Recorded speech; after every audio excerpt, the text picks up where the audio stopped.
प्रत्येक अमावस्या के दिन अगर आप शिव जी को एक कटोरी में पंचामृत बनाकर ले जाते हैं, दूध, दही, शहद, घी, शक्कर, ये सब मिलाकर यदि आप लेकर जाते हैं और ले जाकर भगवान शंकर के सामने समर्पित करते हैं, एक बेलपत्री अशोक सुंदरी, अभी तक आपने जो बेलपत्री चढ़ाई है अशोक सुंदरी के ऊपर, डंडी का मुख जहां से पानी बहता है उस ओर रखा जाता है। पर जब हमें ऐसा लग रहा है कि हमारे पितृ भूखे हैं या हमारे पूर्वज प्यासे हैं या उनको भाग नहीं मिल रहा, इसलिए मेरा कोई काम नहीं हो रहा, इसलिए शिव राजी नहीं हो रहा है, तो ये बेलपत्री के भाग को बदल दिया जाता है। ये बेलपत्री अशोक सुंदरी की जगह पर जब चढ़ाया जाता है तो ये पत्ती का जो भाग है जहां से पानी बहता है उस ओर रखा जाता है और ये डंडी का भाग शिवलिंग की ओर रखा जाता है। और यहीं पर भगवान शंकर को जो तुम पंचामृत बनाकर लेकर गए हो वो पंचामृत चढ़ाया जाता है और वही पंचामृत थोड़ा सा शिवलिंग पर चढ़ा दिया जाता है। उसके बाद में पितृ पूर्वज जल की आस नहीं रखते, न भोजन की आस रखते हैं, क्योंकि शंकर उनको तृप्त कर देते हैं, शिव उनको पूर्ण कर देते हैं। एक बेलपत्र, एक धतूरा, एक शमी पत्र और एक सफेद पुष्प, एक आखा चावल का दाना, एक चावल का दाना, एक सफेद पुष्प, एक धतूरा, एक बेलपत्र, ये सब हाथ में लेकर अगर तुमको ऐसा लगता है कि आपको ऐसा महसूस होता है कि मेरी सारी राहें बंद पड़ी हुई है और मैं जिस काम में हाथ डालता हूँ वो काम आज होता ही नहीं,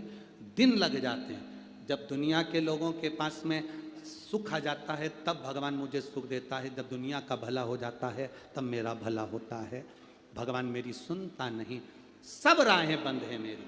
कोई रास्ता सूझ ही नहीं रहा। अगर मैं फसल लेने की सोचता हूं तो फसल नहीं आती,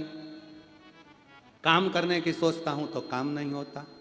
कुछ ना कुछ टेंशन मेरी जिंदगी में है। तो कभी मौका मिल जाए जिस दिन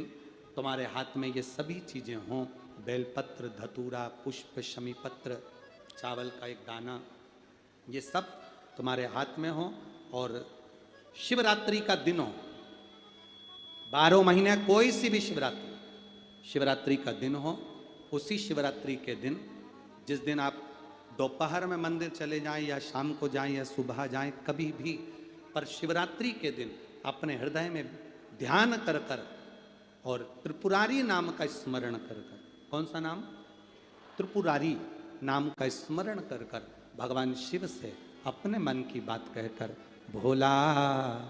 सब दुख काटो, त्रिपुरारी नाम का स्मरण कर कर हाथ में लेकर भगवान शिव के शिवलिंग पर अगर हम समर्पित कर देते हैं तो ये निश्चितता है राहें अपने आप खुलना प्रारंभ हो जाती है और कार्य में सफलता। त्रिपुरारी नाम सुख देने वाला, हमारे सामने जो विघ्न आ रहा है, हमारे सामने जो कहीं ना कहीं तकलीफ आती है, उस विघ्न को समाप्त कर दे वो त्रिपुरारी।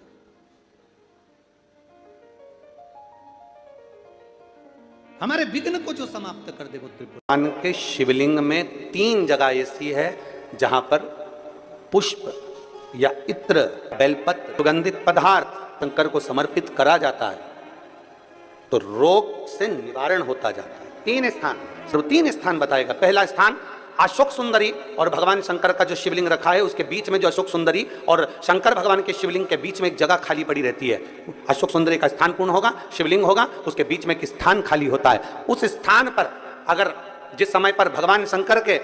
जिस अशोक सुंदरी और शिवलिंग के बीच में जो स्थान है वहां पर अगर इत्र लगाया जाए, दूसरे नंबर पर शिवलिंग के ऊपर से लेकर नीचे के मध्य भाग में, जहां मध्य भाग है ये शिवलिंग, ये नीचे का भाग और मध्य भाग में अगर इत्र लगाया जाए, और तीसरा भगवान शंकर का जो जल नीचे की ओर गिरता है, जहां जो पट्टी रहती है पानी नीचे आने की, उस पट्टी पर अगर इत्र लगाया जाए, ये 3 स्थान इत्र लगाने के होते हैं। अगर वहां लगाया जाए तो कैसा भी रोग हो आपकी जांच अच्छी ही आएगी, बेकार नहीं आएगी। शिव महापुराण की कथा कहते हैं भगवान को जपो, भगवान को भजो, स्मरण करो, जल चढ़ाओ, व्रत करो, साधना करो, पर उसमें थोड़ी सी प्रतीक्षा करो, थोड़ा सा इंतजार करो। हमने एग्जाम दिया, परीक्षा दी और एग्जाम देने के बाद में उसका रिजल्ट जो आता है वो थोड़ा सा समय लगता है रिजल्ट आने में। ऑनलाइन हमने कोई वस्तु बुलवाई, उसको भी आने में थोड़ा सा समय लगता है। उसी तरह हम जब परमात्मा का भजन करते हैं, परमात्मा का स्मरण करते हैं, परमात्मा के मंत्र का जाप करते हैं, व्रत करते हैं, साधना करते हैं, तो उसका फल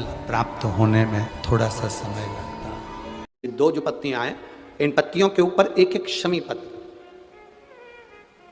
और लाल चंदन ये रखकर,